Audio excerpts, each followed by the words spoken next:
Come to Helmuth Ford, home of the lifetime powertrain warranty. Hi, this is Stacy from Shuttler Insurance Services. Come see me on the east side of the square in Sigourney for all your insurance needs. Make plans to spend the night of the 4th of July at the Keswick Tavern, as Luke Fox will be performing live from 8 to 11 p.m. with no cover charge. The show will be outside in the alley. Stop by and enjoy some live outdoor entertainment with Luke Fox at the Keswick Tavern. Luke is an Iowa country artist who plays Americana, roots, traditional, folk, and a whole lot more. So wrap up your 4th of July at the Keswick Tavern with Luke Fox from 8 to 11 p.m. This Friday, July 4th, is the annual tractor pull at the Keokuk County Expo in Sigourney, powered by Champion Seed and sanctioned by the ECI Pullers Association. Friday, July 4th at 6:30 p.m. in Sigourney, Iowa, the Keokuk County Expo 4th of July celebration tractor pull, followed by the fireworks at dusk. Be there! The Sigourney Car Show is Saturday, July 12th from 10 a.m. to 3 p.m. on the beautiful Sigourney, Iowa Square. Cars, trucks, motorcycles, tractors, golf carts, whatever you've got, bring it to the Sigourney Car Show. Early registration is $10 and $15 the day of the show. Plus, you'll get your photos taken in front of the Memorial Fountain for $10 from 9 to 10 a.m. or 3 to 4 p.m. You can drop off or mail your registration to Keokuk County Economic Development at 112 West Washington Street in Sigourney, or get more information at the Keokuk County Economic Development Facebook page or their website. It's the Sigourney Car Show, Saturday, July 12th from 10 to 3. There you go. Let me get my shirt in there. Yep, there you go. Good. All right. Welcome to this edition of More Than You Asked For podcast. We're in for a treat today. We have RJ Voss, Ames boys and girls golf coach and middle school PE teacher. Just a couple things before we get started. I do want to apologize about last week's episode. Some reason the video and everything worked fine, but there was no audio to it. So sorry for those of you that did tune in. But we are back this week with a special guest. Anybody that knows RJ, he is a special cat, and I could almost just give him 2 topics and he would take up the whole hour to talk it, and that would be fine too. But again, I want to thank RJ for joining me. I want to thank him too. He is a listener. He does listen to our podcast pretty regularly, and he always gets me things. And he says he wants to be on. And being teachers, we are doing this at 8:30 in the morning on a Tuesday in the summer, so that's perfect. First, thanks RJ for joining us, and then just give everybody a little bit of background. Where you're from. How long you've been in Ames, which is a long time. We were just talking to you and your wife about that before we started. And just a little background on you and things like that so our audience can get to know you a little bit. All right. Sounds good. Thanks for having me. I appreciate it. I know I bother you a lot about it. I generally was just joking about coming on here. I thought it'd be funny. But I live in Ames, and I've got my family. Brietta is my wife. We just celebrated our 23rd year of marriage this last week. So that was exciting. And I have a son whose name is Jay, and he is a sophomore or junior now at DMAC in criminology. So he's going into the law force at some point, we believe. He went to Ames for till his sophomore year, played golf for me for his freshman and sophomore year. And then he went to Ballard his junior and senior year and graduated from Ballard. My daughter is Avery, and she is going to be a junior this fall at Ames High. And she is looking into going to nursing and plays 4 sports at Ames High: volleyball, bowling, plays golf for me. And right now she's in her softball season. So I spend a lot of time at the softball diamond in the summer right now. And if I'm not there, I'm usually on the golf course or working around the house.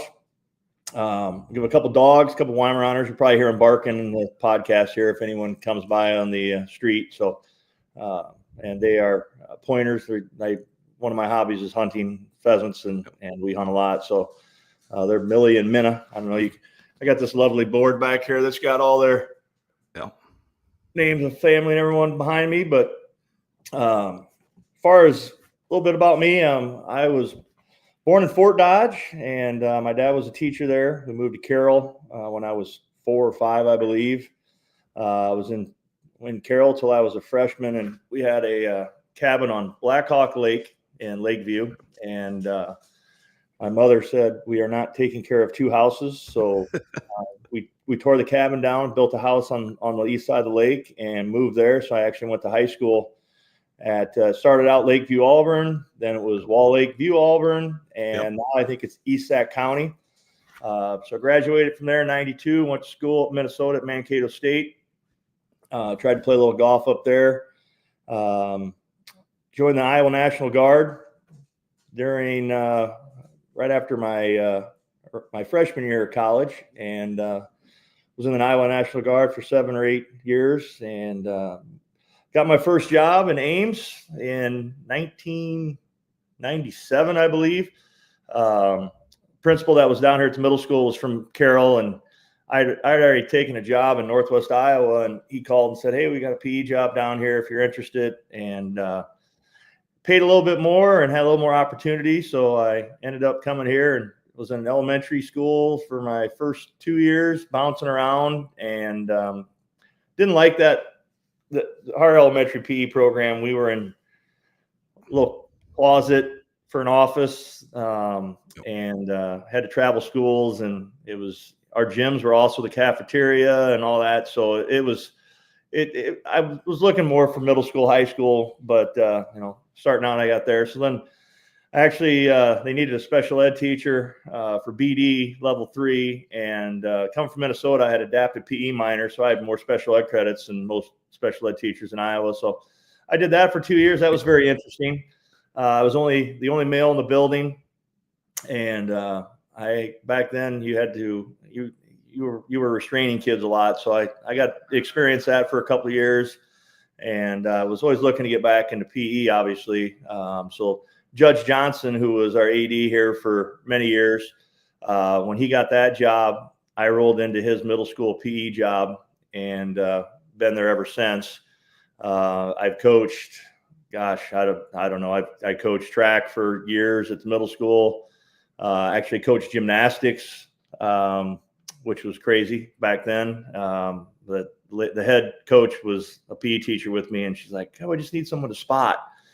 So I learned a little bit about gymnastics. I was Bella Carolla-Voss, and So speaking of that, I'm going to interrupt here. Yep.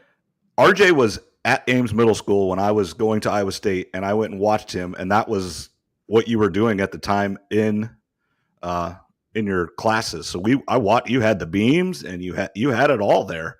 Do you still have that? Anymore. We had some injuries and liability problems. It was not good. The mats and stuff we were using, I think someone came in and said, "You guys are," after a girl broke her arm or something in another class. It was another teacher's class. That stuff all went away, and we no longer have any of that. But that was an interesting experience. I will say I didn't know anything about gymnastics, so I got to do that. And then I started my second year. Well, they hired I always wanted to coach golf. That was one of the reasons I wanted to be a teacher. And when I first got here, the boys golf coach has just retired, and they had hired someone else. And I was like, "Oh man, golf coaches seem to stick around for a long time. I'm like, I'll never get a job. I'll never be a head coach." And ended up, he was only around a couple of years and got hired out Broadmoor in Colorado. So that job opened up in '99, and I interviewed for the job. I really didn't think I was going to get it. I'm like, I was young. I didn't know much about the coaching process at a big school like Ames. And I got hired in '99. So that's when I took over the boys. So I think this is going to be my 26th or 27th season coming up this fall. And then I was just the assistant girls coach with Bob Heiberger, who was the only other Ames High girls coach in Ames High history. He coached for 40 years, and helped him. He was starting to have some health issues, so I took over for a season, maybe a season and a half, while he couldn't be there. And he finally gave it up after 2010, and I started head coach then. So I think this was my 15th season as girls coach. But I was assistant for, I don't know, 7 or 8 years before that. And that was a pretty exciting time. In 2009 and 10, we won the state championship for girls over at Marshalltown in 9, and we won by quite a bit there and had state medalists on my team, Katie Purcell. And then in 10, we were at Otter Creek, and we won. She was medalist again, but we won by 1 stroke. And I think Waukee was right behind us, and Marty Sullivan. I say, was Marty there? Yep. He's like, before my time. You guys, you got us by 1 stroke that year. And I'm like, so he was, after this season, he's like, another 1-stroke victory against a Waukee team. And I'm like, yeah, trust me, I had flashbacks about both, because I was like, this is coming down to the wire. But so been here at Ames, and been teaching 7th and 8th grade PE at the old middle school, and then now the newer building that's not new anymore, but they still call it the new middle school for some reason. It's 20 years old now. And I coach 7th grade boys and girls basketball in the after golf's over. So before Christmas, it's 7th grade girls, and then after winter break, then it's 7th grade boys basketball. So 4 sports. In the summer, I work at What You Smokin' in Luther. Yeah. That's a great place. If anybody's ever not been there, they need to get there. It's a hidden gem out in the middle of nowhere, but it's good. It's a busy place. I don't know how they do it. My wife, Brietta, works there also. She's been working there a couple of years. My son works there also. So it's the 3 of us. I looked into working there last summer just because my wife was always at work. And I'm like, if I'm going to have a job, I might as well work, with her. And I mentioned something to them, and they're like, "Oh, we need a bartender out at the grain bin outside. We think you'd like to do that." So I bartended in college and after school for many years in Carroll, and took that job. And so on the weekends, I'm usually there on Saturdays and Sundays. Sometimes on Friday nights. We're only open out there during the weekends. But I worked there all the way until last fall for all Iowa State games and stuff like that. And if you haven't been there, it's worth your time to travel there. It can be very busy, but food's great. Atmosphere is awesome. It's a very cool venue, very neat place. So if you're traveling over the Boone area or Ames, we have a lot of people that come from all over just to eat there. So I get to meet a lot of people when I'm working from all over, and that's kind of fun because I like to talk to people. And I'd say you're a perfect guy for that job. It's a good time. So got that going on, and then I run a business called Voss Grill and Chill. I've been doing that for about 20 years. I sell Traeger wood pellet grills, and have a shop set up down at Ames Outdoor Supply on East Lincoln Way, right across from the tip, or right next to the Tip Top. So if you're looking for a grill, I can hook you up. I try to sell them for the best prices in Iowa, and give good service, and they're a very good product too. So that's a little bit about me and where I've been and how I've ended up sitting here in Ames. I think I've got 4 years before I can retire, and I don't know if I'll go or not. It depends where my kids are at or what they're doing. Middle school is a different. I don't know. It's something. I've done it and I left it. So it's something, that's for sure. But